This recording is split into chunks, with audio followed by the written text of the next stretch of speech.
In today's video, we are going to cover how to set permissions in monday.com.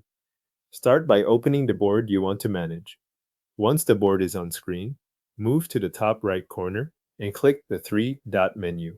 This opens the board options, where you can access settings tied to that specific board. From that menu, select Permissions.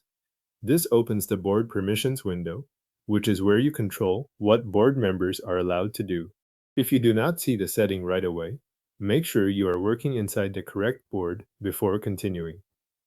At the top of this window, look for the section labeled Choose a set of permissions for this board's members. Open the drop-down menu there and review the available permission presets.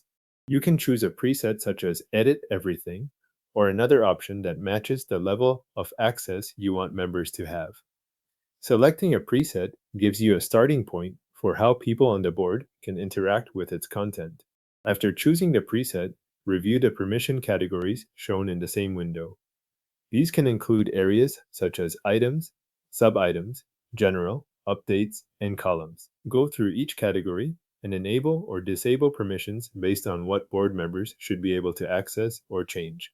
This is where you adjust the board beyond the preset so the final setup matches the way your team uses this board. As you make changes, pay attention to each category name so you are adjusting the right section. For example, item permissions affect the main entries on the board, while column permissions affect the structure and fields people can edit. Updates permissions apply to activity and communication on the board, and general settings cover broader actions. The exact choices on screen may vary depending on the board setup, but the process stays the same.